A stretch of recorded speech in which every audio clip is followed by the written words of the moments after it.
Good morning everyone, स्वागत है आपका मेरे YouTube channel YDCC study point में। उम्मीद है आप अपने लाइफ को एंजॉय कर रहे होंगे, स्वस्थ होंगे, मस्त होंगे। प्यारे बच्चों, रक्षाबंधन का त्योहार बीत चुका है। उम्मीद है आप सभी ने रक्षाबंधन के त्योहार को एंजॉय किया होगा, काफी आपने एंजॉय किया होगा।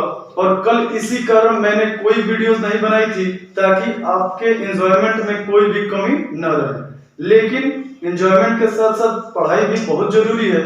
तो आइए बिना किसी देरी के आज के कोर्स को, आज के सिलेबस को, आज के टॉपिक को स्टार्ट करते हैं। और आज हम बढ़ेंगे मॉडर्न पीरियोडिक टेबल के तरफ। आधुनिक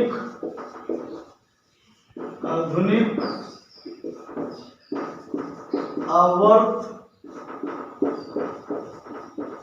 सारणी की ओर। तो प्यारे बच्चों, पिछले वीडियोस में हमने आपको बताया है कि कैसे डोबेराइनर, न्यूलैंड तथा मेंडलीव ने मिलकर पीरियोडिक टेबल अर्थात आवर्त सारणी के प्रारंभिक विकास में काफी इंपॉर्टेंट योगदान किया, काफी इंपॉर्टेंट कंट्रीब्यूशन दिया और अलग अलग थेसिस दिया। तो अगर देखे होंगे तो आपका कॉन्सेप्ट बिल्कुल क्रिस्टल क्लियर होगा कि पिछले जो थेसिस होते थे, थियरीज जो होती थी, वो बेस्ड होती थी किस पे? एटॉमिक मास पे। और अलग अलग साइंटिस्टों ने अर्ली थियरीज जो होती थी, प्रारंभिक सिद्धांत जो होते थे, वो परमाणु द्रव्यमान पर आधारित होते थे, बेस्ड होते थे एटॉमिक मास पे। तो देखिए बच्चों, जब मेंडलीव ने पीरियोडिक टेबल में एलिमेंटों को अरेंज किया, सजाया, तो उस स्थिति में उन्होंने एलिमेंट को, तीन एलिमेंट जो कि एक बोरॉन, एक एल्यूमिनियम और एक सिलिकॉन था, इसको प्रेडिक्शन के चक्कर में इन्होंने भारी तत्वों को पहले रख दिया और हल्के तत्वों को बाद में रख दिया, जो इनका लिमिटेशन साबित हुआ। क्योंकि उस समय वो इतने बड़े साइंटिस्ट थे कि उनके खिलाफ बोलना किसी को उचित नहीं लगा। लेकिन जब नए नए साइंटिस्ट आए तो उन्होंने इस प्रश्न को उठाया और पूरी दुनिया को यह बात पता चली कि मेंडलीव के भी पीरियोडिक टेबल में कुछ कमियां थी। और हेनरी मोज़ले और नील्स बोर, दो साइंटिस्ट थे, नील्स बोर और हेनरी मोज़ले, इन दोनों ने इस बात को उजागर किया कि मेंडलीव नाम के जो साइंटिस्ट हैं, रसिया के साइंटिस्ट हैं, उन्होंने एलिमेंट को प्रिडिक्ट करने के चक्कर में, मतलब भविष्यवाणी करने के चक्कर में, इन्होंने भारी तत्वों को पहले रख दिया और हल्के तत्वों को बाद में रख दिया, जो उस समय के हिसाब से गलत था। तो इन्हीं बातों से आपको पता चलेगा कि मॉडर्न पीरियोडिक टेबल का जन्म क्यों हुआ, क्यों हमें मॉडर्न पीरियोडिक लॉ की जरूरत पड़ी। तो पहले जितने भी साइंटिस्ट थे प्यारे बच्चों, वो एटॉमिक मास पे अपना थियरी देते थे, परमाणु द्रव्यमान पे इनका थियरी बेस होता था। लेकिन जब हेनरी मोज़ले और नील्स बोर नाम के दो साइंटिस्ट ने विरोध किया मेंडलीव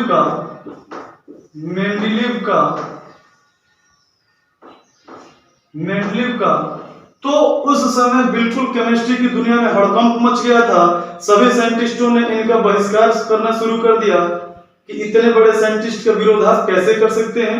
लेकिन समय के साथ इन्होंने अपने बात को साबित किया और मॉडर्न पीरियोडिक लॉ दिया, जो कि आज भी कार्यरत है, यूज में आता है। तो इससे पहले हम आगे बढ़ें, पहले आप इन सब पॉइंटों को अपने कॉपी में, अपने लैंग्वेज में नोट कर लें, फिर हम आगे जानेंगे कि क्यों हमें मॉडर्न पीरियोडिक टेबल या मॉडर्न पीरियोडिक लॉ की जरूरत पड़ी। तो उम्मीद है आपने पॉइंट्स को नोट कर लिया होगा, पॉइंट को समझ लिया होगा। तो आइए जानते हैं कि क्यों हमें मॉडर्न पीरियोडिक लॉ अर्थात आधुनिक आवर्त नियम की आवश्यकता पड़ी। तो देखिए, पहले के जो साइंटिस्ट थे प्यारे बच्चों, उन्होंने एटॉमिक मास के आधार पे एलिमेंटों को सजाया, increasing order of atomic mass अर्थात परमाणु द्रव्यमान के बढ़ते क्रम में तत्वों को व्यवस्थित किया। जिस कारण से मेंडलीव के पीरियोडिक टेबल में कुछ कमी आई, तो उस कमी को दूर करने के लिए एटॉमिक नंबर का कॉन्सेप्ट आया। एटॉमिक नंबर का कॉन्सेप्ट आया, परमाणु क्रमांक या परमाणु संख्या जिसको आप कह सकते हैं, परमाणु क्रमांक का कॉन्सेप्ट आया। और जब ये कॉन्सेप्ट आया तो पूरा का पूरा माजरा समझ में आ गया कि मेंडलीव, डोवेराइनर और न्यूलैंड जो कि उस समय महान साइंटिस्ट थे, उन्होंने क्या गलती की थी, उनके लॉ में क्या कमियां थी। तो बच्चे उन्होंने कहा था कि एवरी एलिमेंट्स प्रत्येक तत्व का प्रॉपर्टी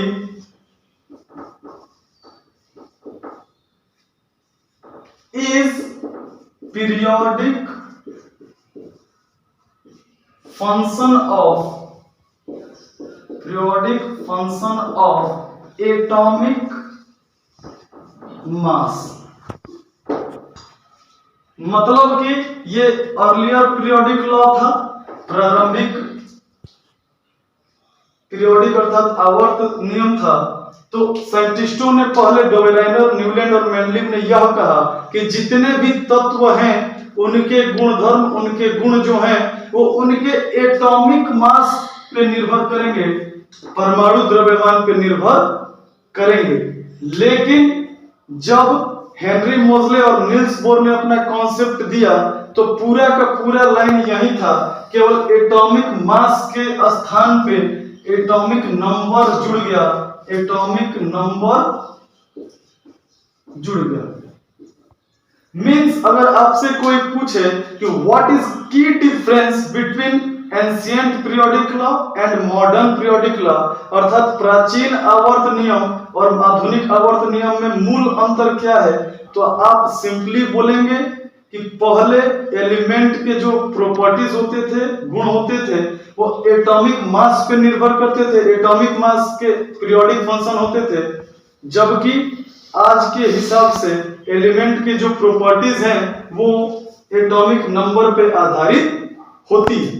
तो पहले आप लिखना शुरू करिए, कॉपी पेन निकालिए और हेडिंग दीजिए ancient periodic law.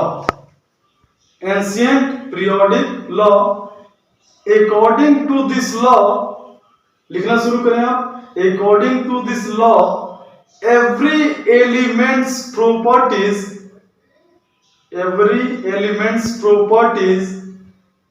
is the periodic function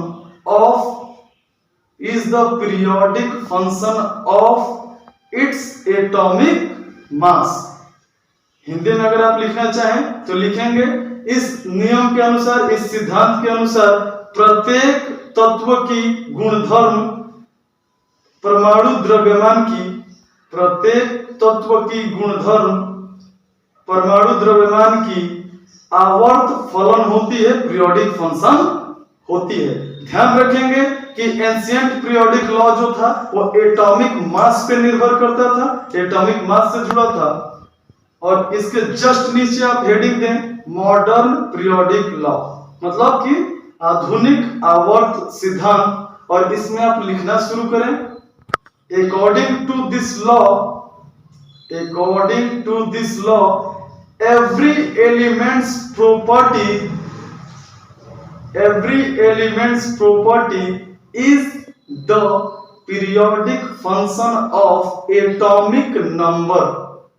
means प्रत्येक तत्व की गुणधर्म जो है वो आवर्त परमाणु क्रमांक के आवर्त फलन के समानुपाती है, आवर्त फलन से निर्भर करती है। तो उम्मीद है आपने अपने कॉपी में दोनों पॉइंट्स नोट कर लिया होगा। तो यही कारण था प्यारे बच्चों कि मॉडर्न पीरियोडिक टेबल या मॉडर्न पीरियोडिक लॉ का जन्म हुआ। तो शॉर्ट में अगर आप लिखना चाहें तो एंशिएंट पीरियोडिक लॉ जो था या अर्ली पीरियोडिक लॉ जो था, अर्ली पीरियोडिक लॉ ये निर्भर करता था किस पे, एटॉमिक मास पे, एटॉमिक मास पे, परमाणु द्रव्यमान पे। ध्यान रखेंगे, बच्चे अक्सर कंफ्यूज रहते हैं, जबकि मॉडर्न पीरियोडिक लॉ जो है, आधुनिक आवर्त सिद्धांत जो है, ये टोटली डिपेंड करता है, पीरियोडिक फंक्शन है किसका, एटॉमिक नंबर का, परमाणु क्रमांक का पीरियोडिक फंक्शन है। तो इसको आप बोलेंगे परमाणु क्रमांक का पीरियोडिक फंक्शन है। तो इन दोनों में बाबू की डिफरेंस यही है कि एक जो है एटॉमिक मास से जुड़ा हुआ है और दूसरा एटॉमिक नंबर से जुड़ा हुआ है। तो उम्मीद है आज का क्लास आपको बहुत पसंद आया होगा, आपको सारी बातें समझ में आई होंगी। आप इसको रिवाइज करिए। आपको कोई भी डाउट है तो मंडे टू फ्राइडे आप मेरे व्हाट्सएप नंबर पे, पिछले वीडियोस में आपको मेरे नंबर मिल जाएंगे, आप अपने डाउट लिख के फोटो लेके आप हमें व्हाट्सएप कर सकते हैं। और सैटरडे को जब मैं महामैराथन क्लास चलाऊंगा तो आपके सारे डाउट में एक एक पॉइंट क्लियर करूंगा। आज के लिए बस इतना ही। एक इंपॉर्टेंट सूचना है, एक इंपॉर्टेंट जानकारी है जो आपको मैं बताना चाहता हूं, और यह है प्यारे बच्चों कि कल दिनांक 24 तारीख को, 24 अगस्त को मेरा पीईटी स्टेट लेवल पे एग्जाम होता है कंपटीशन के लिए, उसका मैं एग्जाम देने जाऊंगा गाजीपुर, जिसके चलते कल आपका वीडियो नहीं आ पाएगा। लेकिन 25 तारीख से आपके वीडियोस ऑफिशियली डेली बेसिस पे आना स्टार्ट कर देंगे। तो आपके लिए होमवर्क है कि जितने वीडियोस हमने आपको पढ़ाए हैं, अगर आपने देख लिए हैं तो उसको रिवाइज कर लीजिए।